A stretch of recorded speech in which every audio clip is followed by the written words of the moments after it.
মুসলমান যেদিকে যায় শুধু বিজয় আর বিজয়, তাদেরকে কেউ পরাজিত করতে পারে না।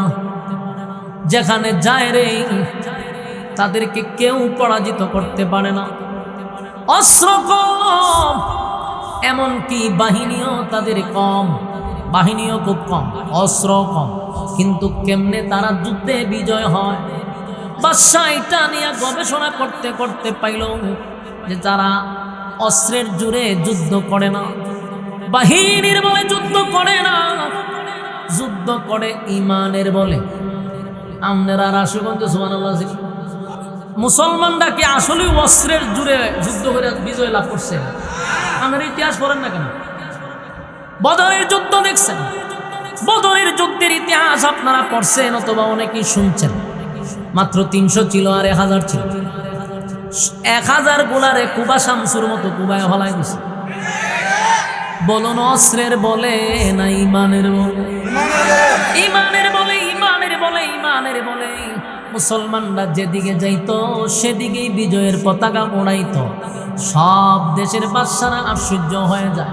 আমরা অস্ত্র লইয়া যাই, আমরা সৈন্য বাহিনী ট্রেনিং প্রাপ্ত সেনাবাহিনী লইয়া যাই, লোহার পোশাক পরে যাই রে, তাদের নাই পোশাক, তাদের নাই অস্ত্র, তাদের নাই বাহিনী। কিন্তু যখন যুদ্ধের ভিতরে মুসলমানরা ঢুকে কুচি কাটা করে করে এক সাইড থেকে আরেক সাইডে যায়। সুবহানাল্লাহ। এগুলো ইমানের বল, ইমানের, ইমানের। আজকে গোটা পৃথিবীতে 200 কোটি মুসলমানের সংখ্যা থাকতেও জায়গায় জায়গায় মুসলমান মার খায়। এর একটাই কারণ, আমাদের ইমান দুর্বল। ইমান দুর্বল হওয়ার কারণে মুসলমানের সংখ্যায় বেশি হওয়ার পরেও আমরা জায়গায় জায়গায় মার খাই। তার কথা হলো ইমান আমরা ড্যামেজ। সুতরাং ইমানের বলে সাহাবায়ে কেরাম যুদ্ধ করছে রে, অস্ত্রের বলে না। আল্লাহু আকবারের ধ্বনি দিয়া যখন সাহাবায়ে কেরাম মাঠে এলাম তো বেঈমানরা 1000 লইয়া নামলেও তারা দৌড়াদৌড়ি শুরু করতো। কেউ যদি জিগাইছে তোরার সংখ্যা বেশি, তোরা অস্ত্র বেশি, দৌড়স কা? ও বাইরে মুসলমানরা তরবারি তুলে একটা আর উপর থেকে তরবারি নামে 70টা। কারণ তাদের সঙ্গে ছিল ইমানি জজবা। আল্লাহ আসমানি ভাবে তাদেরকে সাহায্য করছে। আল্লাহ সাহায্য করছে যখন তোমার ইমান থাকবে, ইমানের পাওয়ার নিয়ে লম্বা, তখন সাহায্য করবো কে? আজকে আমাদের ইমান বড় দুর্বল, সাহায্য আসে না। রোমের বাদশাহ, উনার সঙ্গে যখন উমরের বাহিনী ছুটল, রোমের বাদশাহ গবেষণা করে দেখছে মুসলমানরা যেদিকে যায় সেদিকে বিজয় নিয়ে আসে। ঘটনা কি অ্যানালাইজ করে বাহির করলাম, মুসলমানদের তো অস্ত্র কম, বাহিনীও কম। যেটা পাইছে এটা হলো ইমানের বলে তারা প্রতিটা যুদ্ধে বিজয় লাভ করে। তাই রোমের বাদশাহ তার বাহিনীদেরকে বলল, এই মুসলমানদের সঙ্গে তোমরা যুদ্ধ করবা, কিন্তু মুসলমানের একটা দলকে তোমরা জীবিত আমার কাছে নিয়ে আসবা। তাদেরকে তোমরা হত্যা করবা না, তোমরা একটা দল আমার কাছে নিয়ে আসবা, আমি মুসলমানদের ইমানের পরীক্ষা করব। আগে বাঁচলেন না, এরপরে ফতোয়া তো আমরা রেডি রাখতাম। বাচ্চা তখন ফরজ শুকুরের মাংস নিয়ে আসছে, কিন্তু ডাক্তার রে বলছে খানা কিন্তু দিবি, আগে বলে দিবি যেটাতে শুকুরের মাংস এটাতে মদ, পানির বদলে। আব্দুল্লাহর সামনে যখন খাবার নিয়ে গেল, 1 সপ্তাহ ধরে খাবার না, পেটে প্রচন্ড খিদার কারণে দাঁড়াইতে পারে না, বসতে পারে না। এমত অবস্থায় সাহাবীর সামনে খাবার লইয়া গেছে। গিয়া হয় খানা যে খাইবা, এই খানা কিন্তু মাংস হইল শুকরে, আর পানির বদলে কিন্তু তোমার মদ আছে সামনে, খানা খাও পেট। আব্দুল্লাহ বিন হুযাফা শারীরিক দুর্বল, না খাওয়ার কারণে শরীরে দুর্বলতা আছে। কথা হয় না? না খাওয়ার কারণে শারীরিকভাবে উনি দুর্বল, এতটা দুর্বল যে উনি বসতেই পারে না। কিন্তু ইমানের কোনো দুর্বলতা আছে? কথা হয় না? ইমানের কোনো দুর্বলতা নাই গো, ইমানের কোনো দুর্বলতা তো নাই। যেই মাত্র বলছে এখানে শুকরের মাংস, এখানে মদ, শরীরে কোনো শক্তি নাই, কিন্তু উনি ওই অবস্থায় বলল, এই লাল চামড়া কুত্তাগুলি শোন, মরে গেলেও কোনোদিন এই খাবারের দিকে আমি চোখ তুলেও তাকাবো না, এগুলা কি নিবি না লাথি মেরে ভালো?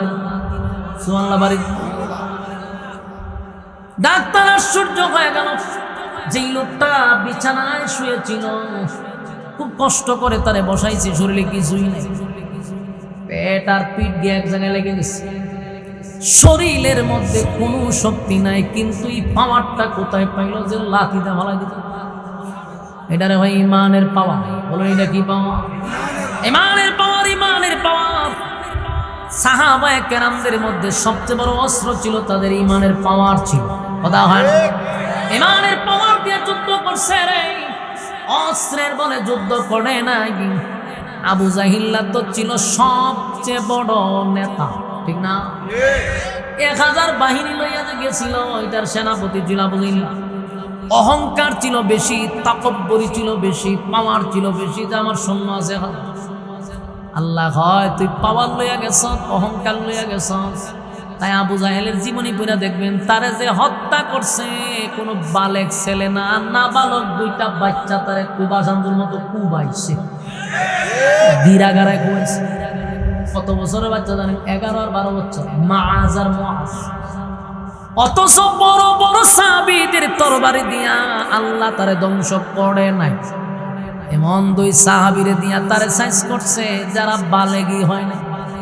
কেন জানেননি? কারণ সে অহংকার নিয়ে ঢুকছিল, তাকব্বুরি দেখাইছে। আমার সৈন্যবাহিনী 1000, মুহাম্মদের মাত্র 300, এরা গরিব, এদের কাপড় নাই, এদের অস্ত্র নাই।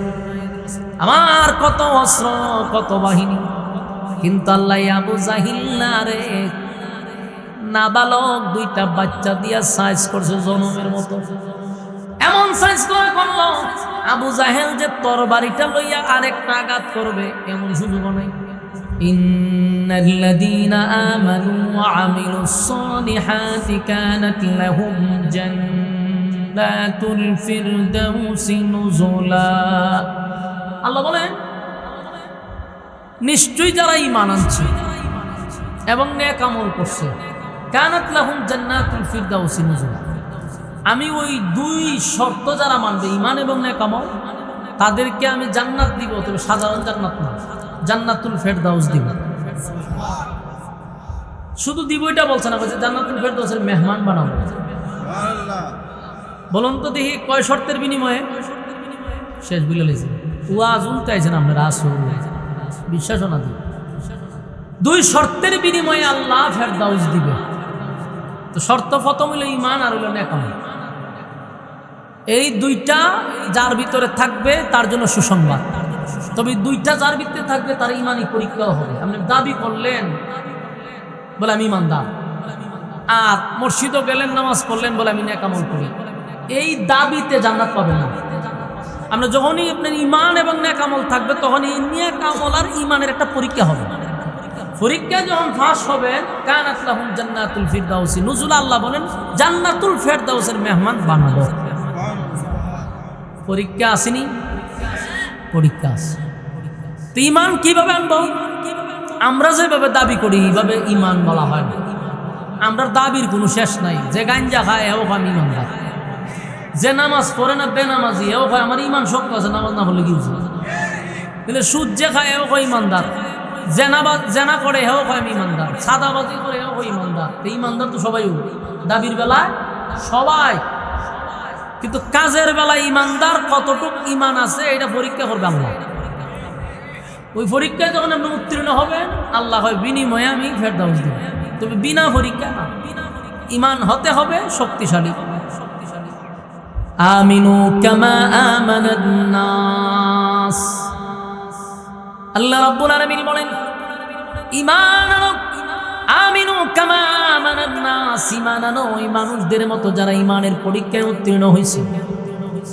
শুধু মুখে মুখে দাবি করলাম আমি ঈমানদার, শুধু আমি বললাম যে আমি ঈমানদার, এমন ঈমানদারের দাবি বেনামাজিও করে রে, এমন ঈমানদারের দাবি জেনা করেও করে, সুদ করেও করে, ঘুষ করেও করে, চাঁদাবাজও করে, টেন্ডারবাজও করে। দাবির বেলায় ইমানদার, কাজের বেলায় ইমান নাই। যদি আল্লাহ ইমানের থার্মোমিটার দিত তাহলে সব ধরা পড়ত, কথা হয় না?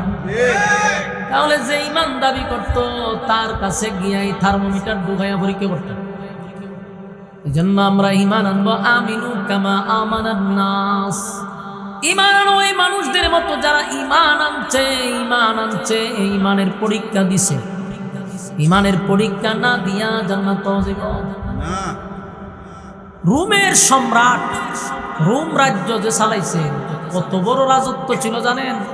ভারত মহাদেশ, বড় একটা দেশ ভারত না, এরম ভারত মহাদেশের চেয়ে বড় ছিল রোম রাজ্য।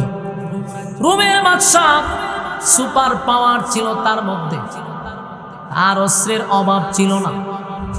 রোমের বাদশাহ আর অস্ত্রের অভাব নাই, সৈন্যের অভাব নাই, বাহিনীর অভাব নাই। রাসূল সাল্লাল্লাহু আলাইহি সাল্লাম দুনিয়া থেকে যাওয়ার পরে আবু বকরের শাসন আমল যাওয়ার পরে আসলো ওমরের শাসন আমল। ওমরের শাসন আমলে সাহাবায়ে কেরামরা একটা টিম নিয়া রোমের সঙ্গে যুদ্ধ করার জন্য রওনা দিল। রোমের বাদশা শুধু শুনে মুসলমানরা যেদিকে যায় সেদিকেই খালি বিজয়, মুসলমান যেদিকে যায় শুধু বিজয় আর বিজয়, তাদেরকে কেউ পরাজিত করতে পারে না। যেখানে যায় রে তাদেরকে কেউ পরাজিত করতে পারে না। অস্ত্র কম, এমনকি বাহিনীও তাদের কম, বাহিনীও খুব কম, অস্ত্র কম, কিন্তু কেমনে তারা যুদ্ধে বিজয় হয়? বাদশা এটা নিয়ে গবেষণা করতে করতে পাইল যে যারা অস্ত্রের জোরে যুদ্ধ করে না, বাহিনীর বলে যুদ্ধ করে না, যুদ্ধ করে ইমানের বলে। আপনারা রাশিগঞ্জ সুবহানাল্লাহ, আমার এত বিরক্ত লাগতো জানো সব ওয়াজ করতে। আমার মনে মনে আমি কেরামি নাই, আমি যদি এই গুরুস্থানও নিয়ে আমার বসাইতেন, আমার মনে দুই একটা মুর্দা উঠতে সুবহানাল্লাহ হইল, অথবা ঠিক বেঠিক কইল হইল, কিন্তু এটা তো মুর্দার থেকে আরো খারাপ হইল। আপনারা সামনে ওয়াজ করলে বক্তার কি আর ওয়াজ করতে মন চাইবে? আমারও তো কাতকুতানি তুলাইতে, কাতকুতা না দিলে তো আমার আসে আইতো না। আপনারা যদি কথাই কর না তো এই জাতির সামনে আমি কেমনে ওয়াজটা চালাইতাম? দুইবার তিনবার বললাম যে আপনারা বামন বাড়ি আলো ট্যাং দেখাইটা মিছিল দিলাম, হ্যাঁ ঠাটা মাটা লইয়া বাড়ি জানি কেন আওয়াজ যায় না করে? বুঝতে ইমানের সমস্যা আছে। ইমান যার যত জজবা বেশি তার আওয়াজ বেশি, যত ইমানের দুর্বলতা আছে এর আওয়াজেরও দুর্বলতা, এর জজবাও কম। ঠিক করেন না, আরেকবার দেখবেন আমি ভাষার টাকাটা চুপ করে বলেছি, বুঝুন যে ইমান ড্যামেজ হয়ে গেছে। এর বগলের নিচে একটা থার্মোমিটার ঢুকাইয়া ঠান্ডা বাইরে করতে পয়েন্ট বাড়ি যাবে। বাস্তব না বাস্তব? তাহলে খেয়াল করেন, খালি লক্ষণটা দেখছেন নি কত খারাপ। আমি বলাইছি বামন বেড়ে আওয়াজ করতাম, দূরে দূরে দূরে দূরে মমি সিং কেড়ে গেলাম না, হ্যাঁ আওয়াজ দিবেন না। ইমাম মুসলমানরা কি আসলে অস্ত্রের জুড়ে যুদ্ধ করে বিজয় লাভ করছে? আমাদের ইতিহাস পড়েন না কেন? বদরের যুদ্ধ দেখছেন, বদরের যুদ্ধের ইতিহাস আপনারা পড়ছেন অথবা অনেকেই শুনছেন। মাত্র 300 ছিল আর 1000 ছিল। 1000 গোলারে কুবা শামসুর মতো কুবায় হলাই দিছে। বলুন অস্ত্রের বলে না ইমানের বলে? ইমানের বলে, ইমানের বলে, ইমানের বলে। মুসলমানরা যেদিকে যাইতো সেদিকেই বিজয়ের পতাকা উড়াইতো। সব দেশের বাদশারা আশ্চর্য হয়ে যায়। আমরা অস্ত্র লইয়া যাই, আমরা সৈন্য বাহিনী ট্রেনিং প্রাপ্ত সেনাবাহিনী লইয়া যাই, লোহার পোশাক পরে যাই রে, তাদের নাই পোশাক, তাদের নাই অস্ত্র, তাদের নাই বাহিনী। কিন্তু যখন যুদ্ধের ভিতরে মুসলমানরা ঢুকে কুচি কাটা করে করে এক সাইড থেকে আরেক সাইডে যায়। সুবহানাল্লাহ। এগুলো ইমানের বল, ইমানের ইমানের। আজকে গোটা পৃথিবীতে 200 কোটি মুসলমানের সংখ্যা থাকতেও জায়গায় জায়গায় মুসলমান মার খায়। এর একটাই কারণ, আমাদের ইমান দুর্বল। ইমান দুর্বল হওয়ার কারণে মুসলমানের সংখ্যায় বেশি হওয়ার পরেও আমরা জায়গায় জায়গায় মার খাই। তার কথা হলো ইমান আমরা ড্যামেজ। সুতরাং ইমানের বলে সাহাবায়ে কেরাম যুদ্ধ করছে রে, অস্ত্রের বলে না। আল্লাহু আকবারের ধ্বনি দিয়া যখন সাহাবায়ে কেরাম মাঠে এলাম তো বেঈমানরা 1000 মেয়া নামলেও তারা দৌড়াদৌড়ি শুরু করতো। কেউ যদি জিগাইছে তোরার সংখ্যা বেশি, তোরা অস্ত্র বেশি, দৌড়স কা? ও বাইরে মুসলমানরা তরবারি তুলে একটা, আর উপর থেকে তরবারি নামে 70টা। কারণ তাদের সঙ্গে ছিল ইমানি জজবা। আল্লাহ আসমানি ভাবে তাদেরকে সাহায্য করছে। আল্লাহ সাহায্য করছে যখন তোমার ইমান থাকবে, ইমানের পাওয়ার নিয়ে লম্বা, তখন সাহায্য করবো কে? আজকে আমাদের ইমান বড় দুর্বল, সাহায্য আসে না। রোমের বাদশা, উনার সঙ্গে যখন উমরের বাহিনী ছুটল, রোমের বাদশা গবেষণা করে দেখছে মুসলমানরা যেদিকে যায় সেদিকে বিজয় নিয়ে আসে। ঘটনা কি? অ্যানালাইজ করে বাহির করলাম, মুসলমানদের তো অস্ত্র কম, বাহিনীও কম। যেটা পাইছে এটা হলো ইমানের বলে তারা প্রতিটা যুদ্ধে বিজয় লাভ করে। তাই রোমের বাদশা তার বাহিনীদেরকে বলল, এই মুসলমানদের সঙ্গে তোমরা যুদ্ধ করবা, কিন্তু মুসলমানের একটা দলকে তোমরা জীবিত আমার কাছে নিয়ে আসবা। তাদেরকে তোমরা হত্যা করবা না, তোমরা একটা দল আমার কাছে নিয়ে আসবা, আমি মুসলমানদের ইমানের পরীক্ষা করব। রোমের বাদশা তৎকালীন সময়ের সবচেয়ে পাওয়ারফুল। রোমের বাদশা বলে, আমি মুসলমানদের ইমানের পরীক্ষা করব। ঘটনাক্রমে মুসলমানদের একটা দলকে রোম সেনাবাহিনীরা আটকায়া ফেলছে। তাদেরকে গ্রেপ্তার করে বাদশার সামনে নিয়ে আসছে। বাদশা বলল, সবগুলার লকাবে ঢুকাও। সবগুলার লকাবে ঢুকাইছে। একদিন পরে বাদশা সবাইকে বলল, মুসলমান দলগুলারে আমার কাছে নিয়ে আসো। বাদশা এক জায়গায় বসে মুসলমানদের যে বাহিনীটাকে তারা আটকাইছে এটা নিয়ে আসছে। বাদশার সামনে যখন দাঁড়াইছে, বাদশা বলল, তোমাদের মধ্যে কে নেতা? তোমাদের মধ্যে নেতাকে আমি একটু দেখতে চাই। মুসলমানদের যিনি সেনাপতি ছিল, যিনি আমির ছিল, আব্দুল্লাহ বিন হুযাফা রাদিয়াল্লাহু তাআলা আনহু, নবীর একজন সাহাবী। উনি হাত তুলে বললেন, আমি তো এদের নেতা, আমি হলাম তাদের মধ্যে নেতা, তাহলে তুমি আমার সামনে আসো। আব্দুল্লাহ বিন হুযাফা চেহারা সুরত দেখতে খুব সুন্দর, বডিওয়ালা, চেহারা সুন্দর। বাদশা কইল, এত সুন্দর চেহারা, এত চমৎকার একটা বডি, তোমার যোগ্যতা আছে, চেহারা আছে, বডি আছে, প্রশিক্ষণ আছে, এমন একটা ব্যক্তি তুমি কেমনে রে এমন একটা দলের সঙ্গে তুমি যোগ দিলা? বাদশা কইতেছে, হ্যাঁ আব্দুল্লাহ, তোমার বাহিনীদেরকে আমি গ্রেপ্তার করছি, সবগুলারে আমি মৃত্যুদণ্ড দিব, কিন্তু তুমি যদি আমার একটা শর্তে রাজি হও, ওয়াদা দিলাম তোমার বাহিনী সহ, তোমারে সহ আমি এই মুহূর্তেই খালাস করে দিব। আব্দুল্লাহ বিন হুযাফা তাকায় আছে। রোমের বাদশা বলেন, আব্দুল্লাহ, তোমার চেহারা সুরত সুন্দর, আমার মনটা চায় তোমার সঙ্গে একটু আত্মীয় করতে, তোমার সঙ্গে একটা সুসম্পর্ক করতে আমার মন চায়। তবে তোমার সঙ্গে যে আমি আত্মীয় করব, তোমার মধ্যে আমার মধ্যে মাঝখানে একটা ব্যারিকেড হলো, তুমি মুসলিম আমিও মুসলিম। এই ব্যারিকেডটা যদি তুমি সরায়া দাও, তাহলে তোমার সঙ্গে আমি একটা সম্পর্ক করতে চাই, সম্পর্কটা আরো আগায় নিতে চাই। খুব খেয়াল করেন, ইমানের পরীক্ষা। আল্লাহ বলে, আমিনু কামা আমানান নাস, ঈমান আনো ওই মানুষদের মতো। ওই মানুষ বলতে আল্লাহ সাহাবায়ে কেরামদেরকে বুঝাইছে। কথা কি বুঝতেছেন? যারা ঈমানের পরীক্ষায় উত্তীর্ণ হয়েছে, আল্লাহ তাদেরকে বুঝাইছে। আব্দুল্লাহ বিন হুযাফা ওই বাদশার সামনে দাঁড়ায় আছে। বাদশাকে বলল, কিসের বাধা? বলে, তুমি মুসলিম আমিও মুসলিম, মুসলিম আর মুসলিমের সঙ্গে তো সুসম্পর্ক হয় না, মাঝখানের ব্যারিকেডটা সরায়া দাও।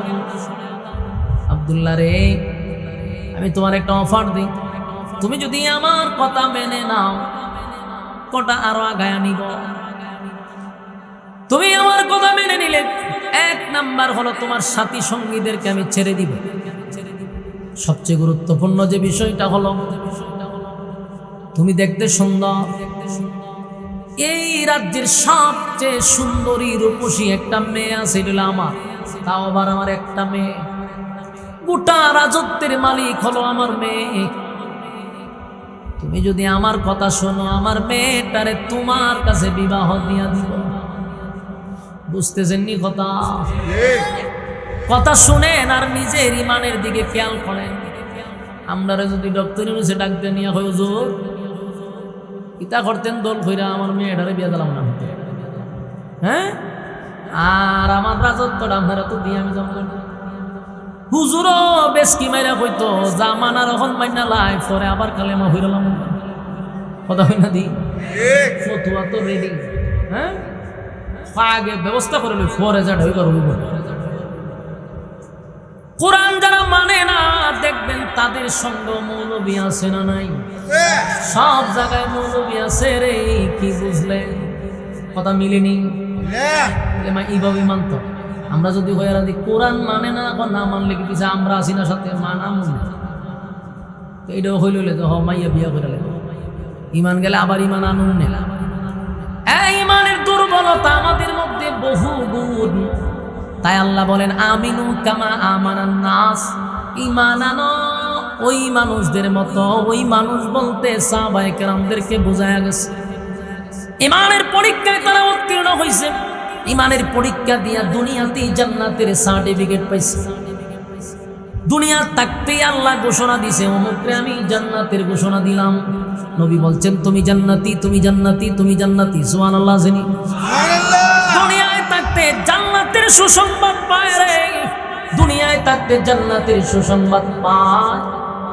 এমনে এমনে নয়, ইমানের পরীক্ষা দিয়া, ইমানের পরীক্ষা দিয়া, ইমানের পরীক্ষা দিয়া। আমরার মতো এমন দুর্বল ইমান হইলে 5 টাকার চা খাওয়াইলে আমরা ইমান বিক্রি করি। বুঝতে বুঝিন অবস্থা? রং চা খাওয়াইলি তুই হয় ভোট কারে দিবি, হয় আমরে দিবি। রং চার মধ্যে যে পরিমাণ আদা দিছে ভোট তো আমরে দেওয়া লাগে।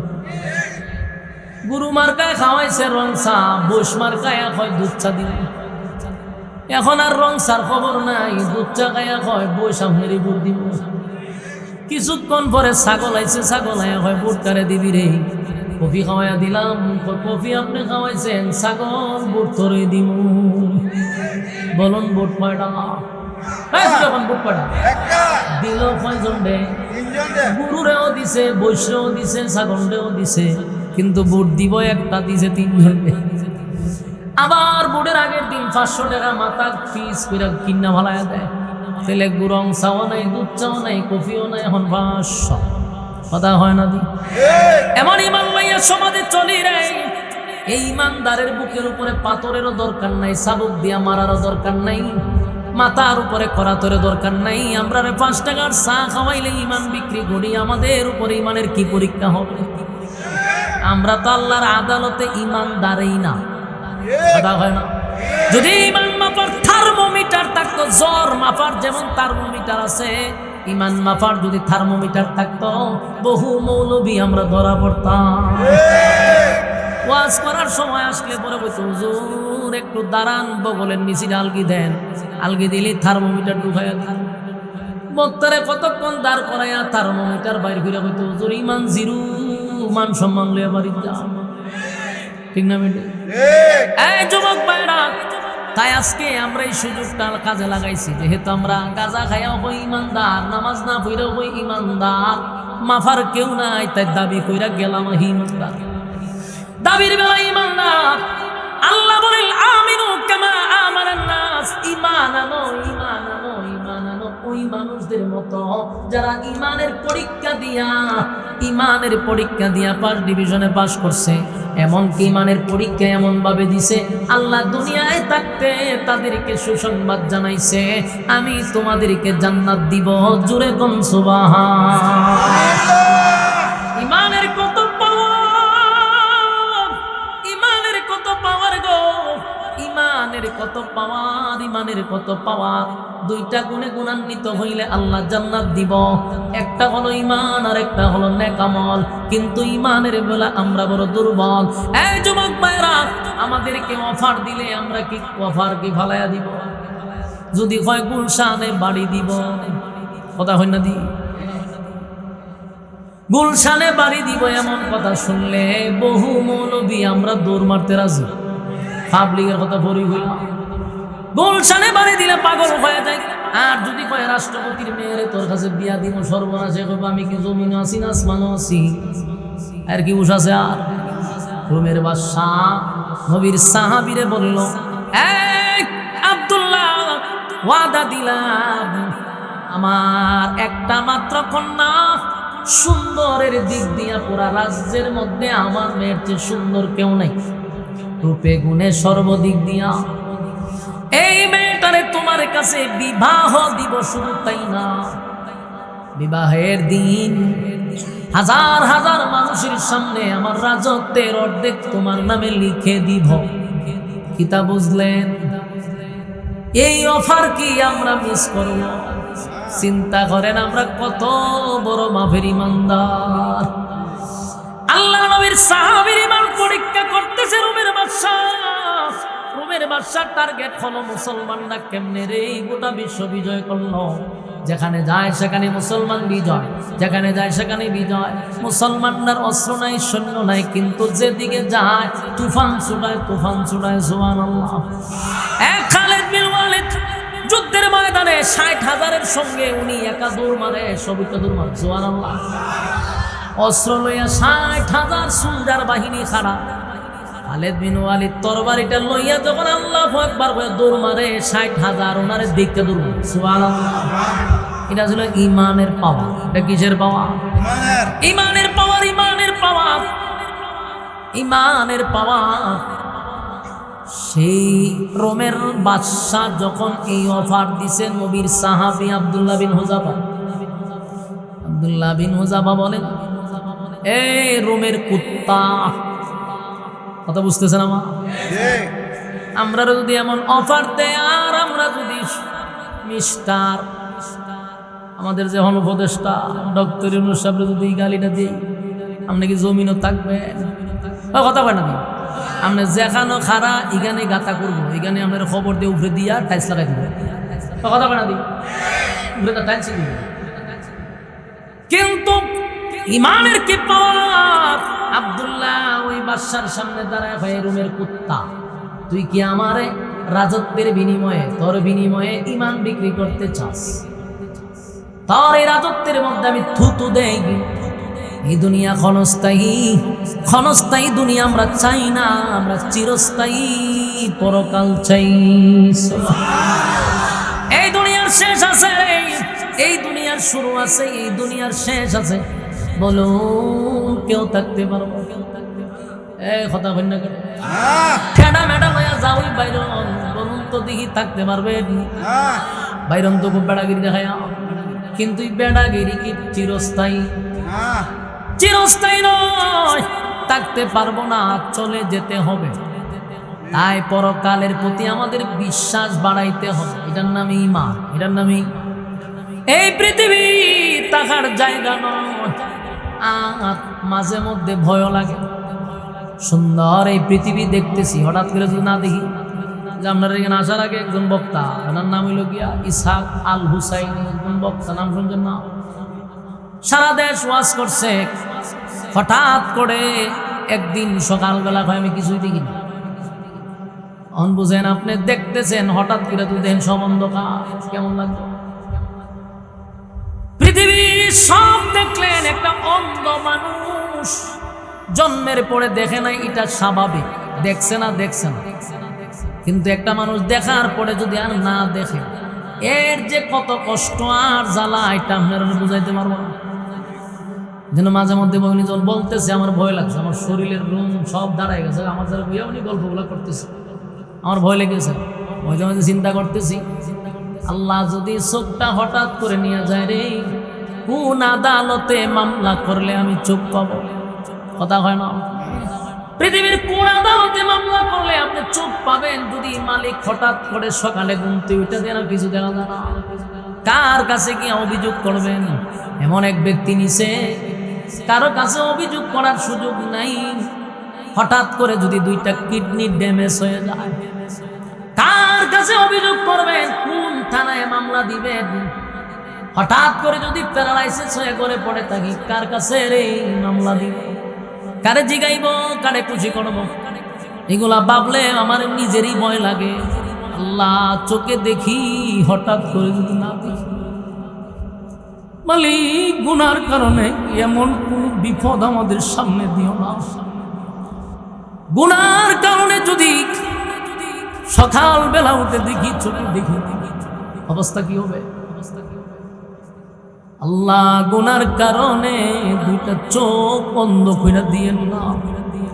গুনার কারণে কিডনি 2টা ড্যামেজ করে দিয়েন না। গুনার কারণে প্যারালাইসিসের মতো রোগ আমাদেরকে দিয়েন না আল্লাহ। আমরা কত রঙ তামাশায় চলি, হঠাৎ করে যদি মালিক আমাদের প্রতি রাগ করে চোখটা বন্ধ করে দেয়, হঠাৎ করে যদি শুনি আমার কিডনি 2টা ড্যামেজ হয়ে গেছে, ঢাকায় 5টা বাড়ি থাকলেও কাম হবে না। ঢাকায় 5টা বাড়ি থাকলেও কাম হয় না।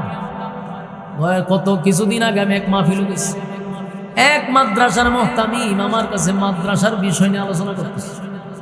এমন কি কইছে, হুজুর আপনার মাদ্রাসা তো গেছে, কইছে হুজুর আমার একটু দোয়া করেন, আমি ডায়ালিসিস করি তো দোয়া করেন, আমার 2টা কিডনি ড্যামেজ। এর 3 দিন পরেই কমিটি ফোন দিছে, হুজুর উনি তো মারা গেছে। 3 দিন পরে শুনছি মারা গেছে, আমার সাথে বৈশা খানা খাইছে, কথা কইছে, কল্পনাও করি নাই লোকটা 3 দিন পরে মারা যাবে। এই জন্য ভাই, পৃথিবী ক্ষণস্থায়ী, চিরস্থায়ী নয়। বেড়াগিরি তো আমরাও করি। দিন শেষে একটু চোখ বন্ধ করে দেখেন আল্লাহ যে অঙ্গ প্রত্যঙ্গ দিছে, এগুলা বড় দামি, বড় দামি। এত দামি সম্পদ যদি আমার হারিয়ে যায়, মামলা করো আর ফেরত পাবো না। চোখ নিয়ে গেলে চোখ পাওয়া যায় না। এই যে উনি আমার সামনে বই রইল, আমার বালা করে দেখেন, অথচ সারা দেশে ওয়াজ করছে, চোখ 2টা নাই, হঠাৎ করে গেছে। আমার যুবক ভাইরা, তাই মাঝে মধ্যে চিন্তা করা দরকার। আল্লাহ যে নিয়ামত দিছে, রাগ কইরা যদি আল্লাহ নিয়ে যায়, আল্লাহ যদি কয় তুই এত নাফরমানি করস, বান্দা, আমি তোর এত নিয়ামত দিলাম, তুই এত নাফরমানি করস, যা তোর চোখ 2টা নিয়ে গেলাম, যা তোর 2টা কিডনি আমি ড্যামেজ করে দিলাম। বলুন কোন আদালতে মামলা দিব? সুযোগ আছে? আমার যুবক ভাইরা, এই পৃথিবী চিরস্থায়ী নয়। আব্দুল্লাহ রুমের বাদশার কাছে বলে, রুমের কুত্তা, এই পৃথিবী চিরস্থায়ী না, তুই রাজত্বের অর্ধেক আমারে দিবি, রাজত্বের অর্ধেক তুই আমারে দিবি, আর তোর সুন্দর মেয়েটারে আমার কাছে বিবাহ দিবি। এই লোভ দেখাইয়া তুই আমার ঈমান কিনতে চাস? বাদশারে যখন এমন কথা বলছো, বাদশার তোর সেরা সাধারণ বাদশা, এটা মনে করেন তখনকার ডোনাল্ড ট্রাম্প। হ্যাঁ, তখনকার ডোনাল্ড ট্রাম্প। ট্রাম্পরে যদি কেউ কয় লাল চামড়া কুত্তা, বলুন তো দেখি ট্রাম্পে আপনারা ছেড়ে দিব? বাদশার মেজাজ গরম, তার বাহিনীরে ডাক দিয়া কয়, দেখছো আমার সামনে আমি রোমের বাদশা, আমার সামনে দাঁড়াইয়া আমারে রোমের কুকুর বলে ডাকছে, আমি এটা বরদাস্ত করতে পারলাম না। এদের ইমানের কত পাওয়ার, আমি এটা দীক্ষা দিব। এই বাদশা তার বাহিনীদেরকে বলল, সবগুলারে তোমরা লকাবে ঢুকাও। আব্দুল্লাহ বিন হুযাফারে বলল, এই লোকটারে জেলখানায় রাখবা, পানিও দিবা না, খাবারও দিবা না, দেখি কতদিন থাকতে পারে। আবার ডাক্তার লাগাইছে, যদি দেখো অবস্থা বেশি খারাপ, মরে যায় এমন অবস্থা আমরা জানাই। 1 সপ্তাহ পর্যন্ত নবীর সাহাবীকে পানি দেয় নাই গো,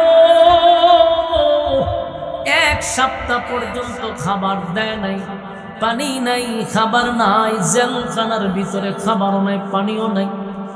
এমন অবস্থায় বাদশাহ ইমানের পরীক্ষা করার জন্য একজন রূপসী নর্তকী তারা নাচে, সুন্দরী রূপসী নর্তকী পাঠাইছে জেলখানার ভিতরে একা একা। মহিলারে বলছে তুমি এমন অঙ্গ ভঙ্গি করবা যেন তোমার প্রতি সে আসক্ত হয়। ওই নারী নর্তকী বহু পুরুষকে সে আনন্দ দিছে। এটার ভিতরে ঢুকিয়া সাহাবীর সামনে অর্ধলঙ্গ হইয়া নর্তকীর মতো নাচে, ইশারা ইঙ্গিত দিয়া তার প্রতি আকৃষ্ট করতে চায়। বহু চেষ্টা করে এই নর্তকী বাদশার সামনে কয় কার কাছে পাঠাইলেন, এটাতে পুরুষ আমার সন্দেহ হয়। সুবহানাল্লাহ বাড়ি কি হবে কেন পারে, আগে তো সাইতো সাইতো না আমার কাছে। আমি যে এত কিছু করলাম, এই লোকটা তো পুরুষ হিসাবে আমার দিকে একবার তাকায়া দেখতো, দেখার পরে নেতার ফিলিংস আসতো। তখন ঠিক ও একটা বারো আমার দিকে তাকাইলো না, মাথা যে নিচের দিকে রাখলো। কত চেষ্টা করলাম, এই লোক আমার দিকে তাকাইলই না। সুবহানাল্লাহ। ইমানের পরীক্ষা, ইমানের পরীক্ষা। আর আমরা যদি সুন্দর কোন নারী দিকে ছায়া হই যে আল্লাহর নিয়ামত বলি না, ফতুয়া দেয় ভাই আল্লাহর নিয়ামত দেখো, চিন্তা করেন কত বড় মাথা ভাতলা। হ্যাঁ তোরে কি সব নিয়ামত দেখবার কথা কইছে কোনটি মাথা ভাতলা কি বলছে? আল্লাহ কয় ইমানের পরীক্ষা না নিয়ে কবরে নিব না। বাদশা সাহাবীর পরীক্ষা নিচ্ছে, নর্তকী ফেল। বাদশার আরো রাগ উঠছে, খাওয়ান দিস না, শরীর শক্তি কমে যাবে। এক সপ্তাহ দানা নাই পানি নাই জেলখানার ভিতরে রাখছে। হঠাৎ করে একদিন ডাক্তার আইছে, আয়া দেহে উনি মাটির সঙ্গে পড়ে আছে, কথা আর বলতে পারতেছে। দৌড়াইয়া বাদশার কাছে গিয়া কয় বাদশাহ লক্ষণ খুব খারাপ। বলে কি হয়েছে? বলে এখন যদি আপনি খাবার না দেন, পানি না দেন, মারা যাবে। বাদশাহ বলে ঠিক আছে, এবার তারে খানা দাও। শুকরের মাংস আর মদ, পানির বদলা কি মদ, আর মাংস হইল শুকর। যে শুকরের মাংস নিয়ে যাও আর মদ্য নিয়ে যাও। পেটের খিদায় মানুষ যা পায় তা খায়। কথা হয় আমরার মতো হুজুরার কাছে আসলে আমরা বলবো জান বাঁচানো ফরজ, ঠিক না? কত অত আছে আমরা হম জান বাঁচানি। এখন বাচ্চা তখন ফরজ, শুকুর না কুকুর দিকে না খা জনগণের খাও না, বাচ্চা লো আগে বাঁচলেন না, এরপরে আমাদের ফতুয়া তো আমরা রেডি রাখতাম। বাচ্চা তখন ফরজ। শুকুরের মাংস নিয়ে আসছে, কিন্তু ডাক্তার রে বলছে খানা কিন্তু দিবি, আগে বলে দিবি যেটাতে শুকুরের মাংস এটাতে মদ, পানির বদলে। আব্দুল্লাহর সামনে যখন খাবার নিয়ে গেল, এক সপ্তাহ ধরে খাবার না, পেটে প্রচন্ড খিদার কারণে দাঁড়াইতে পারে না, বসতে পারে না। এমত অবস্থায় সাহাবীর সামনে খাবার লইয়া গেছে। গিয়া হয় খানা যে খাইবা, এই খানা কিন্তু মাংস হইল শুকরে, আর পানির বদলে কিন্তু তোমার মদ আছে সামনে, খানা খাও পেট। আব্দুল্লাহ বিন হুযাফা শারীরিক দুর্বল, না খাওয়ার কারণে শরীরে দুর্বলতা আছে। কথা হয় না? না খাওয়ার কারণে শারীরিকভাবে উনি দুর্বল, এতটা দুর্বল যে উনি বসতেই পারে না। কিন্তু ইমানের কোন দুর্বলতা আছে? কথা হয় না? ইমানের কোন দুর্বলতা নাই গো, ইমানের কোন দুর্বলতা তো নাই। যেই মাত্র বলছে এখানে শুকরের মাংস, এখানে মদ, শরীরে কোনো শক্তি নাই, কিন্তু উনি ওই অবস্থায় বলল এই লাল চামড়া কুত্তাগুলি শুন, মরে গেলেও কোনোদিন এই খাবারের দিকে আমি চোখ তুলেও তাকাবো না। এগুলা কি নিবি না লাথি মেরে ভালো? সুবহানাল্লাহ বাড়ি। ডাক্তার আশ্চর্য হয়ে গেল, যেই লোকটা বিছানায় শুয়েছিল, খুব কষ্ট করে তারে বসাইছে, শরীরে কিছুই নেই, পেট আর পিঠ দিয়ে এক জায়গায় লেগে গেছে, শরীরের মধ্যে কোনো শক্তি নাই। কিন্তু এই পাওয়ারটা কোথায় পাইল যে লাথিতে ভালাই দিত? এটারে ভাই ইমানের পাওয়ার। বলো এটা কি পাওয়ার? ইমানের পাওয়ার, ইমানের পাওয়ার। সাহাবায়ে কেরামদের মধ্যে সবচেয়ে বড় অস্ত্র ছিল তাদের ইমানের পাওয়ার ছিল। কথা হয় না? ইমানের পাওয়ার দিয়ে যুদ্ধ করছে রে। অস্ত্রের বলে যুদ্ধ করে নাই। আবু জাহিল্লা তো ছিল সবচেয়ে বড় নেতা, ঠিক না? 1000 বাহিনী লইয়া যে গেছিল, এটার সেনাপতি ছিল আবু জাহিল্লা। অহংকার ছিল বেশি, তাকব্বুরি ছিল বেশি, পাওয়ার ছিল বেশি, যে আমার সৈন্য আছে। আল্লাহ হয় তুই পাওয়ার লইয়া গেছ, অহংকার লইয়া গেছ। তাই আবু জাহেলের জীবনী পড়া দেখবেন, তারে যে হত্যা করছে কোনো বালেক ছেলে না, নাবালক 2টা বাচ্চা তারে কুবাসান্দুর মতো কুবাইছে, দিরাগারায় কুবাইছে। কত বছরের বাচ্চা জানেন? 11 আর 12 বছর, মাআজ আর মুআজ। অথচ বড় বড় সাহাবীদের তরবারি দিয়া আল্লাহ তারে ধ্বংস করে নাই। এমন 2 সাহাবীরে দিয়া তারে সাইজ করছে যারা বালেগী হয় না। কেন জানেননি? কারণ সে অহংকার নিয়ে ঢুকছিল, তাকব্বুরি দেখাইছে। আমার সৈন্যবাহিনী 1000, মুহাম্মদের মাত্র 300। এরা গরিব, এদের কাপড় নাই, এদের অস্ত্র নাই। আমার কত অস্ত্র, কত বাহিনী। কিন্তু আল্লাহ আবু জাহিল্লা রে নাবালক 2টা বাচ্চা দিয়া সাইজ করছে জনমের মতো। এমন সাইজ করে করলো, আবু জাহেল যে তরবারিটা লইয়া আরেকটা আঘাত করবে এমন সুযোগ নাই। আল্লাহ সাইজ করছে যেন অহংকার আর তাকব্বুরি আল্লাহ পছন্দ করে না। কথা বলি না, মানে একেবারে পছন্দ করে না। সাহাবায়ে কেরামদের ভিতরে অহংকার ছিল না, কিন্তু পাওয়ার ছিল। এটা ইমানের পাওয়ার, নিজের কোনো পাওয়ার দেখায় না। বদর ইতিহাস তোমরা পড়ছি, ভালো করে পড়ছি, দেখছি 313 জন সাহাবীরা আপনারা শুনছেন। কসম খোদার আমরা যতটুকু বললাম দেখলাম যে 313টা তরবারি ছিল না। ওই কথা বুঝুননি আমার? 313 জন সাহাবী আপনারা শুনছেন যুদ্ধে অংশগ্রহণ করছে, কিন্তু জানেননি 313টা তরবারি ছিলই না। কোন সাহাবীদের হাতে ছিল খেজুরের ডাল, কোন সাহাবীদের হাতে ডালও নাই। 1000 অস্ত্র বাহিনীর সঙ্গে কেমনে রে আল্লাহ বিজয় দিল? শুধুমাত্র ইমানি পাওয়া। রোমের বাদশা, ওই ডাক্তার রোমের বাদশার কাছে গিয়ে কয়, বাদশা কার কাছে পাঠাইলেন? 1 সপ্তাহ ধরে তার খাবার নাই, ফেনো পানি নাই, লোকটা মাটির সঙ্গে মিশে গেছে। তারে কোনো রকম বসাইলাম, উঠাইলাম, কিন্তু আশ্চর্যের ব্যাপার, আমি যখন তারে বললাম এটাতে শুকরের মাংস, এখানে মর, এই লোকটার যে সুতার থেকে শক্তি আসলো, আশ্চর্য হয়ে গেলাম। এমন ভাবে রাগান্বিত হয়েছে, কইছে লাথি মাইরা খাবার ফালাইয়া দিব। বাদশা কয় তাই নাকি? বলে হবে, সর্বনাশের দূরে লইয়া। বাদশা আবার মুসলমানের এই বাহিনীটাকে আবার সামনে নিয়ে আসছে। 2 জন লোকের কাঁধে বর করে আব্দুল্লাহ বিন মুজাফারে নিয়ে আসছে। 2 জন লোকের কাঁধে বর করে, উনি আটতে পারেন না।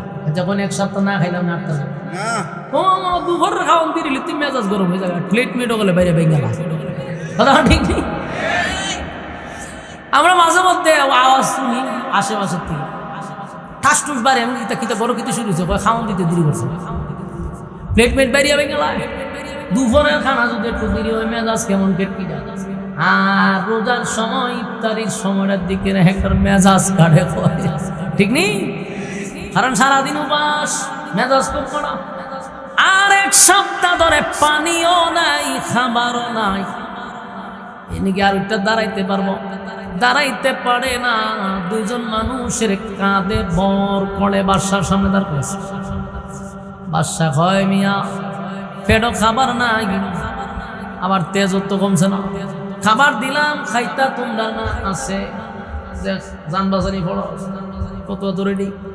আল্লাহ না হয়েছে জান বাঁচানি ফরজ, তুলি খাইয়া লইতা। আমার যুবক ভাইয়েরা, তাহলে একটু খেয়াল করে দেখেন, পেটে খাবার নাই, শরীরটা বড় দুর্বল, কিন্তু ইমানের পাওয়ারটা কি কমলো? কথা কই না দি? ইমানের পাওয়ার কমে না, ইমানের বড় পাওয়ার, ইমানের পাওয়ার কমে নাই। বাদশা কয়, মিয়া পেটে খাবার নাই, শরীরে শক্তি নাই, কিন্তু পাওয়ার তো তোমার কমছে না। পাওয়ার কমলো না কা? কি ব্যাপার, তুমি কি আমার প্রস্তাবে রাজি?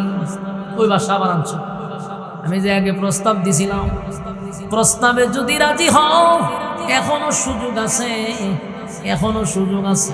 আমার প্রস্তাবে রাজি হইলে তোমার সাথী সঙ্গী সবাইরে আমি ছেড়ে দিব, তোমারে আমি সুস্থ করে তুলব, রাজত্বের অর্ধেক দিব, আমার মেয়ের বিবাহ দিব। এখনো কি তুমি আমার প্রস্তাবে রাজি হইব? বাদশা মনে করছে পেটে খাবার নাই, প্রচন্ড টর্চারিং শুরু হয়েছে। কিন্তু আব্দুল্লাহ বিন উযাবা বলেন, এ রোমের কুত্তা, তুই যদি আমারে এর চেয়ে কঠিনতম শাস্তি দেস, মৃত্যুদণ্ড দেস, তারপরও একটা সেকেন্ডের জন্য তোর প্রস্তাব আমি কেন আমার কোন সাহাবীরা মানবে না? আমরা ইমানের জন্য আমরা জীবন দিব রে, ইমানের জন্য জীবন দিব, কিন্তু আমরা ইমান দিব না। সুবহানাল্লাহ কি পারে? ইমানের জন্য জীবন দিব কিন্তু ইমান দিব না, ইমান দিব না, ইমান দিব না। বাদশার মেজাজ গেছে আরো গরম হয়ে। বাদশাহ তার বাহিনীদেরকে বলল, বিশাল একটা ডেস্কিয়া তৈল গরম কর, তেল দাও। আপনারা যেভাবে মাছ বাজি করার জন্য এটা কিতাব খড়াই করিনি, খড়াইয়ের মধ্যে তেল গরম করে, বেশি গরম হওয়ার পরে মাছটা ছাড়ে। ঠিক ওই জালেম বাদশাহ বিশাল ডেকচির মধ্যে তেল গরম করা শুরু করছে। এত গরম করছে যে একটা মানুষ ছেড়ে দিলে 1 মিনিটেই বাজি হয়ে যাবে। বাদশার সামনে তেল গরম। বাদশা বললাম, এখনো তোমারে আমি সুযোগ দিলাম রে, চিন্তা করো তোমার এতগুলা সাথী সবগুলার আমি মেরে ফেলবো, সবগুলার আমি হত্যা করব তেলে ফালাইয়া। এখনো কি তুমি আমার প্রস্তাবে রাজি? ওই আব্দুল্লাহ তুতু নিক্ষেপ করছে, তোর এমন প্রস্তাব আমি তুতু মারি। কিতা বুঝলেন? ইমানের পাওয়ার। ইমানের পাওয়ার মূল কথা হলো তারা তো দুনিয়া দুনিয়া ক্ষণস্থায়ী চায় না, এরা চায় যেইটা আর শুরু আছে শেষ নাই, সেই পরকালের রাজত্ব চাই। আল্লাহ বলেন, আমিনু কামা আমানান নাস, ওই মানুষদের মতো ঈমান আনো তারা সাহাবায়ে কেরাম ঈমান আনছে, ঈমানের পরীক্ষা দিছে। এবার বাদশার আরো রাগ উঠে গেল। তার সাথী সঙ্গীদের মধ্যে কয়েকজন সাহাবীকে, 2 জন সাহাবীকে জোর করে হাতে আর পায়ে বেঁধে ওই বিশাল ডেকচির মধ্যে গরম তেলের মধ্যে ছেড়ে দিছে। যুবক ভাইরা রে, ঈমানের পরীক্ষা কারে করে? গরম তেলের মধ্যে যখন একটা জীবন্ত মানুষকে ছেড়ে দেয়, বলুন তার অবস্থাটা কেমন হবে? আমরা ঈমান থাকবো নি? মালিক তুমি বালা কইরা জানো। আমাদের যে ঈমান দুর্বল, আমাদের ঈমান যে কত দুর্বল রে, এমন পরিস্থিতি যেন মালিক আমাদের সামনে না দেয়। আল্লাহ এমন পরিস্থিতি যদি সামনে আসে, উপায় নাই, আমরা ঈমান তো বড় দুর্বল, আমরা ঈমান হারা হয়ে যাব। যুবক ভাইরা, আব্দুল্লাহ তাকায়া দেখে রে তার সাথী গুলারে দইরা দইরা তেলের মধ্যে ছাড়তেছে। জীবন্ত মানুষগুলাকে তেলের মধ্যে ছেড়ে বাজি বানায়া দিল। এমন দৃশ্য দেখা আব্দুল্লাহ তাকায় আছে। 2 জনরে ফালানোর পরে এবার বাদশা ভাই, আব্দুল্লাহ রে দেখছ নি আমার শাস্তি কত ভয়ঙ্কর, আমার জুলুম কত ভয়ঙ্কর, কি করবি সিদ্ধান্ত কি নিলি? আব্দুল্লাহ মুস্কি হাসি দিয়া কয়, হে বাদশা তোর মনে কি? এই দেখে আমি ছেড়ে দিই? আমি ঈমান আনছি আমার মালিকের উপরে, তার মতো কুকুরের কথা শুই না আমার এত দামি ঈমান বিক্রি করবো না। বাদশার রাগ হচ্ছে তো বেশি, বাদশা তো চিত্তে গেছে না, তুলে হেরে দর। এতক্ষণ তার সাথীদের গা করে বলেছে, এখন কয় হেরে দর। আমার সামনে দাঁড়াইয়া বারবার আমারে টেট দেয়, আমারে হুমকি দেয়, তারে দর। আব্দুল্লাহ রে হাতে বাঁধছে, পায়ে বাঁধছে, বাইন্দা তেলের সামনে লইয়া গেছে। তেলের সামনে তেল টকবক করতেছে। বাদশা বলে, এই লোকটাকে তোমরা তেলে ছেড়ে দাও, তার ঈমান কত বড় আমি দেখতে ছাড়ব। যখন তারে তেলের সামনে নিছে রে, আব্দুল্লাহর চোখ দিয়া পানি পড়ে, চোখ দিয়া পানি পড়ে। বাদশাহ তাকায় দেখে আব্দুল্লাহর চোখ দিয়া পানি পড়ে। বাদশাহ কয়, সাবধান, তোমরা তারে তেলে চাইরো না, আমার কথা আছে। বাদশাহ দৌড়ায় গিয়া হয়, আব্দুল্লাহ এখন কেন কান্দস? আমি না তোরে অফার দিছিলাম, আমার অফার তুই মানলি না, কাপুরুষের মতো মৃত্যুর ভয়ে কেন কান্দস? বাদশাহ আব্দুল্লাহরে কয়, মৃত্যুর ভয়ে কান্নার কি দরকার? এখনো সময় আছে, আমার প্রস্তাবে রাজি হয়ে যাও। আব্দুল্লাহ বাদশার দিকে তাকায় কয়, জালেম, এই রুমের কুত্তা, তুই কি মনে করছ তোর তেলের ভয় আমি কান্দি? তুই কি মনে করছ মরণের ভয় আমি কান্দি? না রে, আমি মরণের ভয়ে কান্দি না। মুসলমান ইমানদার মরণের জন্য ইমানদাররা প্রস্তুত থাকে, মৃত্যুর ভয় ইমানদাররা করে না। আমরা সব সময় প্রস্তুত থাকি, কোন সময় মালাকুল মউত আমাদের সামনে চলে আসে। তাই মৃত্যুর ভয় ইমানদাররা করে না। তুই কি মনে করছ আমি মৃত্যুর ভয়ে কান্দি? না না, আমি মৃত্যুর ভয়ে কান্দি না। আমি কান্দি আমার বয়সটা কম, আমার এই অল্প বয়স আমার মালিকের জন্য আমি কি করলাম? আমি আমার মালিকের জন্য কি করলাম? ইসলামের জন্য আমি কি করলাম? দিনের জন্য আমি কি করতে পারলাম?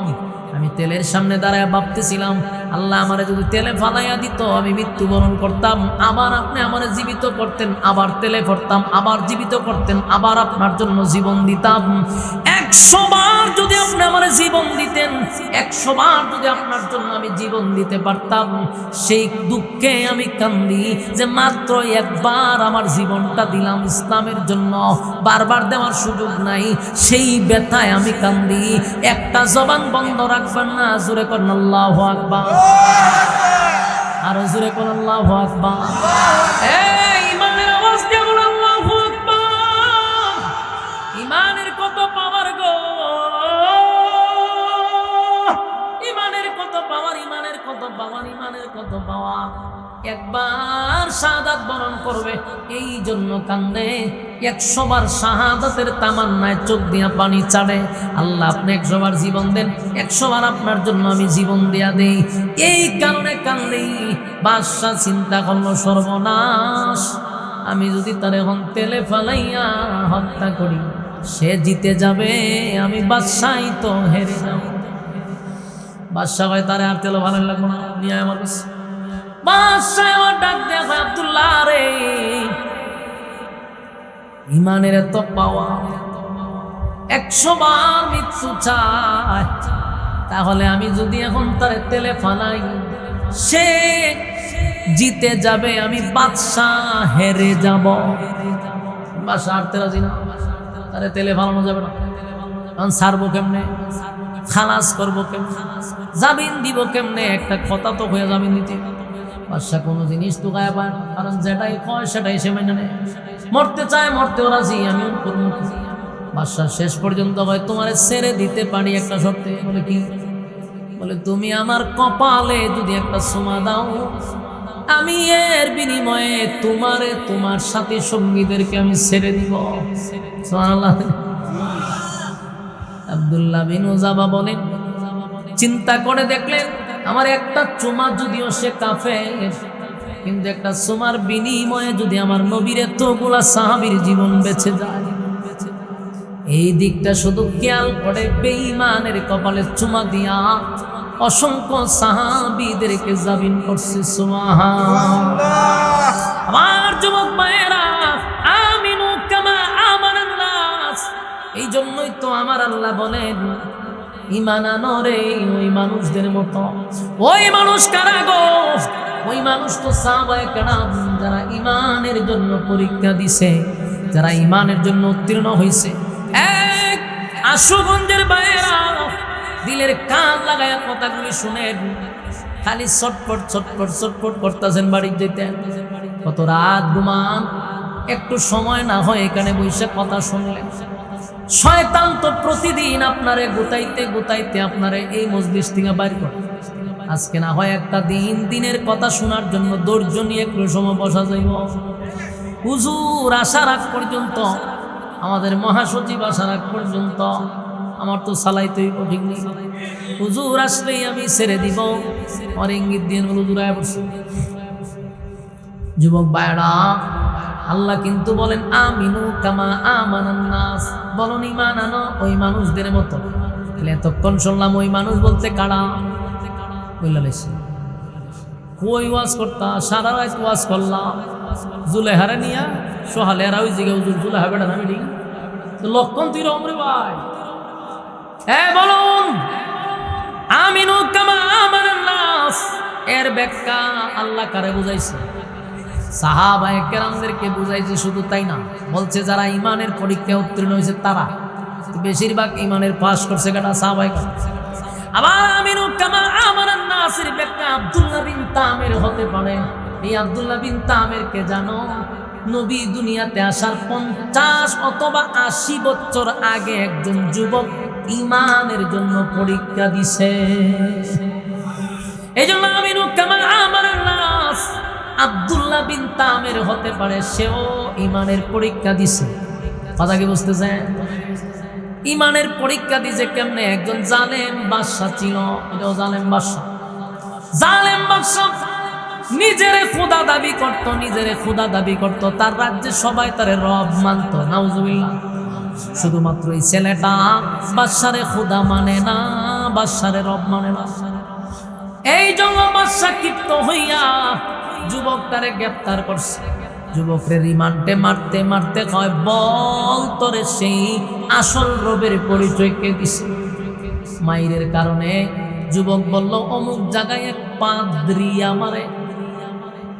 আমার একত্ববাদী খোদার সন্ধান দিছে। পাদ্রীরও গ্রেফতার করছে। বল আর কারে কালেমা পড়াইলি? আপনার রাজ সবার মন্ত্রীও আমরা লাইনের। সুবহানাল্লাহ। রাষ্ট্র চালান, আপনি হইলেন প্রধানমন্ত্রী, আপনি হইলেন প্রেসিডেন্ট, আপনার বাসাতে তাই মন্ত্রী, সেও আপনার খোদা মানে না। বাদশা হয় আমার মাথাটাতে একটা জুতা বাড়ি মা। আমি যে রাজ্য চালাই, মন্ত্রী যদি আমার খোদা না মানে, তুই তো আমার খবর জুতার বাড়ি। ধর মন্ত্রীরে গ্রেপ্তার করছে। মন্ত্রীরে পাশে বসায়, এখন মন্ত্রী রে তুই না আগে চোখে দেখতি না, হন আমার ভাই সাইড আমি চোখে দেখি। কেমনে দেখছ? আমার বাধা করছে। মন্ত্রী তুই না চোখে দেখতি না? বলে আমার রব আমার চোখ ভালো করে দিছে, সেদিন থেকে আমার রবের উপরে ঈমান আনছি। তুই যে খোদা না, তুই যে মাথা বাতলা বাট পাড়ায় মালা করে উঠছি। তুই খোদা না, খোদা হওয়ার কোন অ্যাঙ্গেলে তোরে খোদা মানা যায় না। যিনি রব উনি চিরঞ্জীব, ধরে হয় না? যিনি রব তার কি মরণ আছে? যিনি রব তার মরণ নাই। তিনি কারো কাছ থেকে জন্ম নেয় না, তিনি কাউরে জন্ম দেয় না। কথা ঠিক?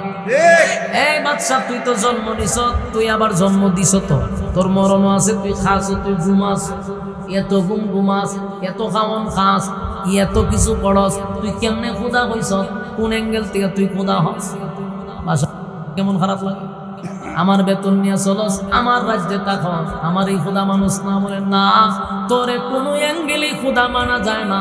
যিনি রব তিনি বলছেন উনি জন্ম দেয় না, জন্ম নেয় না। সুবহানাল্লাহ। লাম ইয়ালিদ ওয়া লাম ইউলাদ। আমি আল্লাহ কাউরে জন্ম দেই না, কারো কাছ থেকে জন্ম নেই না। কথা হয় না? আল্লাহ কি কারো কাছ থেকে জন্ম নেয়? আল্লাহ কি কাউরে জন্ম দেয়? কথা হয় না? দি সব জায়গায় সুখ থেকে নাই মানে বলেন আল্লাহ জন্ম নেয়, জন্ম দেয়। বলেন ইয়াকুল্লাহু কুফুয়ান আহাদ। আল্লাহ বলেন আমার সমকক্ষ সমতুল্য কেউ নাই, কেউ নাই, কেউ নাই। সুবহানাল্লাহ। আল্লাহ বলেন লা তাখুযুহু সিনাতুন ওয়ালা নাওম। আল্লাহ বলেন আমার ঘুম নাই, আমার তন্দ্রাও নাই। সুবহানাল্লাহ। শুনি আমার ঘুমও নাই, আমার তন্দ্রাও নাই। কথা কই না? না আমার জানাইতিব না, এলে তো মানুষ এই লড়াচড়া করি না। নড়াচড়া করলে কি আর ওয়াজ করতে মন চায়? হুজুর যদি না আসে আমারও তো জানাইতে হবে, হুজুরে লাগাই দিছি চলতে যাবো, কেমনটা তো না, না আসলো আমারা জানা। বস, আসছে হুজুর, আসছে, হুজুর আইছে, বল লরে খাও, বল বল হুজুর আইছে। কথাগুলি দিলের কান লাগায় শুনেন। আমাদের হেফাজতের মহাসচিব হাজার আলেমদের উস্তাদ চলে আসছে। হুজুর আসতে দেরি, আমার ছাড়তে দেরি নাই, বসুন, কথাগুলি শেষ করতে দেন, মনোযোগ দিয়ে শুনেন। বলুন আল্লাহর ঘুম আছে? আল্লাহর ঘুম নাই, মালিকের তন্দ্রা নাই। ওই বাদশাহ মন্ত্রী বলে তোর ঘুম আছে, তোর খাওয়ান আছে, তুই জন্ম দেশ জন্ম নেস, সুতরাং তোরে খোদা মানা যাবে না। বাদশাহ, জালেম বাদশাহ এমন ভাবে নির্যাতন করছে, করাত দিয়া মন্ত্রীর 2 ভাগ করে লইছে, নাউজুবিল্লাহ। কিন্তু মন্ত্রী ইমান দেয় না, ফাদ্রিদেও করাত দিয়া 2 ভাগ করছে, ইমান দেয় নাই রে। এবার আব্দুল্লাহ বিন তামের রে মারার জন্য এই পাদ্রী কেন কালেমা পড়াইল, তাই আব্দুল্লাহ বিন তামের রো মারতে চায়। আল্লাহ হয় জালেম গুলা এত জালেম ছিল, এই জন্য আল্লাহ 4টা কসম করছে, ওয়াসসামা ইযাতিল বুরুজ ওয়াল ইয়াউমিল মাউউদ ওয়া শাহিদিন ওয়া মাশহুদ কুতিলা আসহাবুল উখদুদ। আল্লাহ বলেন 4 কসম করে বলছি, পৃথিবীর সব জালেমদের উপরে আমি আল্লাহর অভিশাপ। বলুন কার উপরে অভিশাপ? পৃথিবীর সব জালেমদের প্রতি আমি আল্লাহর অভিশাপ, অভিশাপ, অভিশাপ। যারা জালেম তাদের উপরে মালিকের অভিশাপ, ওই জালেম শাসকের উপর আল্লাহর অভিশাপ। আব্দুল্লাহ বিন তামের রে হত্যা করার জন্য বাদশাহ বহু রকম চেষ্টা করলো, পাহাড়ের উঁচু টিলায় দাঁড় করাইলো, সেখান থেকে ধাক্কা মারার জন্য। কিন্তু যেই বাহিনীদেরকে পাঠাইছে পাহাড়ে, আল্লাহ পাহাড়ের মধ্যে কম্পন সৃষ্টি করে সব বাহিনীকে ধ্বংস করছে। যুবকরে আল্লাহ অক্ষত রাখছে। বাদশার বাহিনী গেছে, যুবকরে মারত। বলুন যুবক কি মরছে না বাহিনী মরছে? সব বাহিনীকে আল্লাহ আযাব দিয়া ধ্বংস করে দিল, কিন্তু যুবককে আল্লাহ হেফাজত করলো রে। কিছুক্ষণ পরে বাদশা চিন্তা করলো, পাহাড়েও মারতে পারলাম না, এই যুবককে নদীর মাঝখানে, সাগরের মাঝখানে বস্তায় ভরে মাঝখানে ফালাই দিলে মাছে খাইলে। বাহিনী দিয়া সাগরের মাঝখানে যুবককে নিয়ে গেছে মারার জন্য। কিন্তু আল্লাহর কাছে যুবক দোয়া করছে, সাগরের মাঝখানে এমন ভূমিকম্প, এমন ভূমিকম্প, এমন ভূমিকম্প শুরু হইল, সমস্ত বাহিনী সাগরের মাঝখানে মারা গেল, কিন্তু যুবক মরে নাই। বাদশার সামনে দাঁড়ায়া যুবক কয়, বাদশা রে, পাহাড়ের বাহিনী শেষ, সাগরের বাহিনী শেষ, এখন বল আমারে কেমনে মারবি?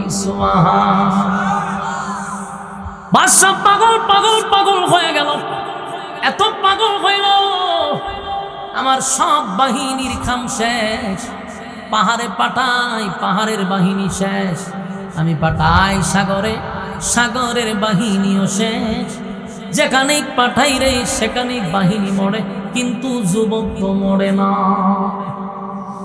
আপনার আর কি আমার ওয়াজে মন আছে? লক্ষণ খুব খারাপ। হুজুর আইবার আগে আপনারা যে লড়াচড়া শুরু করছে, এটা কিন্তু খুব খারাপ জিনিস। আমি ওয়াজ ছাইড়া দিছি না, ওয়াজ চলতেছে, আপনারা দিয়ে ওয়াজ ছাইড়া দিছি এমন একটা বাপ বুঝাইছেন আমার। আপনারা ওয়াদা করছিলেন না, আপনারা লক্ষণ খুব খারাপ। বসেন, হুজুরে আমরা দাওয়াত দিয়া ভাই না, বাড়ির কাছে পাইছেন তো, এই কারণে আপনাদের আচরণ বল কথা বললাম। ওয়াজ কি শেষ হয়েছে? চলতো নি, লক্ষণ দিয়ে হয় না। কথাগুলি মনোযোগ দিয়ে শুনেন। আপনাদের কি মনে হয় এতক্ষণ গিচ্ছা চলছে? কসম খোদার একটা কথাও আমি মন থেকে বলি নাই, মন গড়া বলি নাই। প্রতিটা কথা কোরআন থেকে আপনাদেরকে বোঝাচ্ছি, এর বড় মনোযোগ নাই। এটা আগে হইলেন না,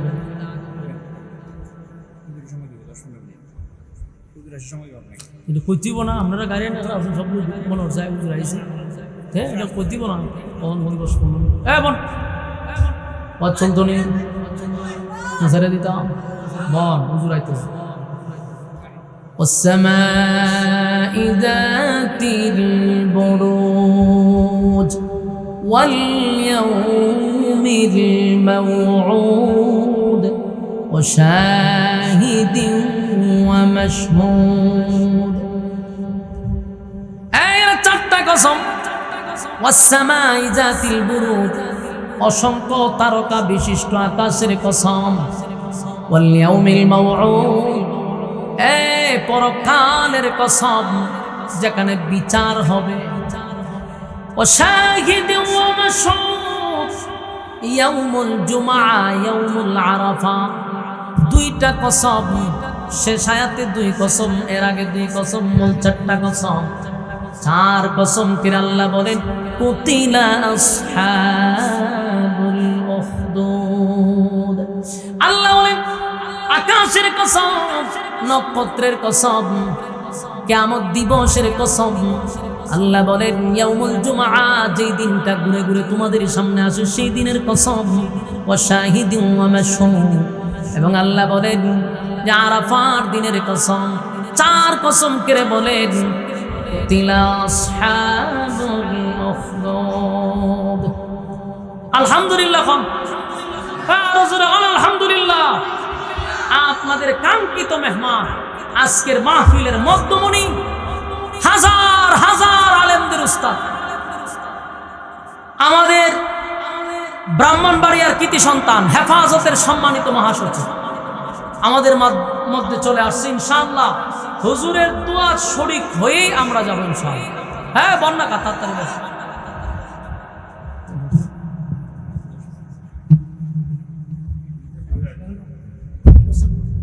আমি যেটা বুঝাইতে চাচ্ছিলাম এটা হলো যে জালেমদের ব্যাপারে আল্লাহ কসম কটা করছে চারটা বলুন জোরে এখন কটা প্রথম আল্লাহ বলছেন আসমানের কসম যে আসমানের তারকা আছে তারকা বিশিষ্ট আসমানের কসম এরপর আল্লাহ বলেন এরপরে বলেন কিয়ামত দিবসের কসম ওয়াস-সামাই যাতিল বুরুজ আকাশের কসম ওয়াল ইয়াউমিল মাউউদ আল্লাহ কয় পরকালের কসম যেদিন বিচার হবে ওয়াশাহিদি ওয়া মাশহুদ এখানে দুই কসম মূল হলো চারটা চার কসম করে আল্লাহ বলেন কুতিলা আসহাবুল উখদুদ রব্বে কারীম বলেন চার কসম করে বললাম যারা জালেম তাদের উপরে আমি আল্লাহর অভিশাপ গর্ত যারা খনন করে তাদের উপরে আমি আল্লাহর অভিশাপ বলুন অভিশাপ কারে দিছে যারা জালেম যারা জুলুম করে তাদের উপরে আল্লাহর অভিশাপ চারটা কসম করে বলছে গর্ত খননকারীর উপরে আমি আল্লাহর অভিশাপ এই সূরা নির্যাতিত সাহাবীদেরকে সান্ত্বনা দিল যেই ঘটনা ঘটছে নবী আসার বহু আগে সেই ঘটনা সাহাবীদেরকে শুনাইয়া নির্যাতিত মুসলমানদেরকে শুনাইয়া সান্ত্বনা দিছে ইমানি জজবা আরো বেড়ে গেছে ঠিক কিনা আজকের আলোচ্য বিষয় আমরা আলোচনা করছি ইমান নিয়ে সুতরাং ইমান যখন আমরা নিজেরা ইমানদার দাবি করব তাহলে বুঝে নিতে হবে আমাদের উপরে পরীক্ষা আসবে কথা হন ঠিক নেই পরীক্ষা আসবে পরীক্ষায় যারা উত্তীর্ণ হবে আল্লাহ বলেন কানাত লাহুম জান্নাতুল ফিরদাউসি নুজুলা আমি ইন্নাল্লাযীনা আমানু ওয়া আমিলুস সালিহাত আল্লাহ বলেন যারা ঈমান আনছে নেক আমল করছে কানাত লাহুম জান্নাতুল ফিরদাউসি নুজুলা আল্লাহ বলেন আমি জান্নাতুল ফিরদাউসের মেহমান বানাবো বলুন কয় গুণে গুণান্বিত হইলে দুই গুণে ঈমান নেক আমল ঈমান নেক আমল এই দুইটা গুণ যার ভিতরে থাকবে ফিরদাউসের মেহমান হবে আল্লাহ বলনেওয়ালাকে শুননেওয়ালাকে কথাগুলির উপরে আমল করার তৌফিক দান করুক আমিন আমরা হুজুরে পাওয়া যায় না কথা বুঝছেন ব্রাহ্মণবাড়িয়াতে আসছে আপনার এলাকা দিকে আপনারা মুরসামুরসি করতেছেন অথচ হুজুরের একটা ডেট খালি পোস্টারের নামটা থাকলে এটা একটা সুন্দর খালি বরকতান হুজুরের নামটা চায় আমি তো ভয়ে হুজুরের কাছে বলি না মৌলভীবাজার বিভিন্ন জায়গার থেকে শুধু হুজুরের নামটা চায় যে হুজুরের নামটা বরকতান থাকতো হেফাজতের মহাসচিব নামটা থাকতো আপনাদের কত বড় কপাল যে হুজুরের মাধ্যমে আমার প্রতিষ্ঠান হয়েছে এটা জানেন না আপনারা আজীবন যতদিন বেঁচে থাকবো আমি কোনোদিন এই কথাগুলি আমি বলবো না আল্লাহ তাআলা আমার এই হুজুরের হায়াতের মধ্যে আরো বরকত দান করুন আমিন আজকের এই জামিয়া মদিনাতুল উলুম আশরাফিয়া মাদ্রাসা 100% জায়গার উপরে দাঁড়ায় আছে আমি মনে করি আল্লাহ তাআলা তো চাইছেন হুজুর ছিলেন উসিলা হুজুরে যা করছে তা কল্পনা করতে পারবেন না আজকে 3টা ভবন হয়েছে, বিশাল জায়গা নিছি। এই হুজুরের যতটুকু যুদ্ধর মাধ্যমে আল্লাহ তাআলা হুজুরের মাধ্যমে আজকে মাদ্রাসাটা কেন হয়েছে, কথা বুঝতেছেন? অনেক করছে। ব্রাহ্মণবাড়িয়ার মানুষ কিন্তু আমার হবিগঞ্জে গিয়া এখানে মাদ্রাসা তৈরি আসছে। আমার মাদ্রাসার মূল যার পরামর্শে আমি মাদ্রাসা করছি এবং যার পরামর্শে চলতেছি, হুজুরের পরামর্শে। হুজুরের সামনে রেখে একটা কথা বলি, এ যাবৎ আমার মাদ্রাসা বিভাগীয়ভাবে যত জায়গায় প্রতিযোগিতা দিছে, প্রত্যেক জায়গায় আমার মাদ্রাসার প্রথম স্থান, দ্বিতীয় স্থান, তৃতীয় স্থান, আলহামদুলিল্লাহ। কুমিল্লায় পাঠাইছি 250 ছাত্রের মধ্যে আমার ছাত্র 1 নাম্বার। আজকে এক জায়গায় প্রতিযোগিতার থেকে আসছে, এখানে 300 ছাত্রের মধ্যে আমার ছাত্র প্রথম স্থান, এবং আমার ছাত্র গেছে 10 জন, 6 জনই আমার মাদ্রাসার পুরস্কার নিয়ে আসছে। আপনারা অন্তত আলহামদুলিল্লাহ পান। এটা একমাত্র হুজুরের অবদান। হুজুর বারবার বলছে পড়ালেখার মান চাই, আমি আমার সর্বোচ্চটা দিয়া পড়ালেখার মান যেন ভালো থাকে। যত জায়গায় পাঠাইছি আলহামদুলিল্লাহ আপনাদের দোয়ায় আমার মাদ্রাসার ছাত্ররা আমাদের মাদ্রাসার সুনাম এবং খ্যাতি নিয়ে আসছে। দোয়া করবেন। এখন মাদ্রাসার কাজও আলহামদুলিল্লাহ চলতেছে। প্রায় 150-র উপরে ছাত্র, প্রায় 100-র উপরে প্রতিদিন 3 বেলা খাবার চলে মাদ্রাসায়। প্রায় 10 জনের মতো 8 জনের মতো শিক্ষক আছে, এবং সর্বোচ্চ সম্মান দেওয়ার চেষ্টা করি শিক্ষকদের কম, বেতনের দিক দিয়ে বলেন, সর্বদিক দিয়া খাবারের মানও ভালো রাখছে। ইনশাআল্লাহ আগামী মাহফিল হুজুর তো থাকবেই। আমার মাদ্রাসার শুরুর থেকে হুজুর মৃত্যুর আগ পর্যন্ত যেন হুজুররে আমি পাই। আমি মারা গেলে তো সারছি, হুজুর বেঁচে থাকলে সবসময় আমার মাদ্রাসায় যাবে। আপনারা হুজুররে পাইছেন, মোনাজাত দিয়ে যাবেন, এটা আপনাদের জন্য আমি মনে করি একটা রত্ন, ঠিক কিনা ভাই? সম্পদ থাকতে কদর করেন। এরকম একজন লোক ব্রাহ্মণবাড়িয়াতে আছে, সারা বাংলাদেশে তরতর করে কাঁপে, রাজপথের একজন লড়াকু সৈনিক, মুজাহিদে মিল্লাত আল্লামা শায়েখ সাজিদুর রহমান সাহেব আমাদের ব্রাহ্মণবাড়িয়ার জন্য এক বিরাট টুকরা, ঠিক কিনা বলেন? বাতিলের বিরুদ্ধে এক আতঙ্ক। আমার মাদ্রাসায় যখন মাহফিলে বাধা দেয়, আমি যখন বলছি জানাস আমার বিশেকে হেফাজতের মহাসচিব আল্লামা মাহমুদ এই শায়েখ সাজিদুর রহমান সাহেব, এরপরে গিয়ে ফিসাইছে, কথা বুঝছেন? তো হুজুরের জন্য আমি দোয়া করি। আপনারা বসেন, আমি সহ হুজুরের মুনাজাতে শরীক হয়ে যাব। আল্লাহ আমাদেরকে সবাইকে বোঝার মানার তৌফিক দান করুন, আমিন।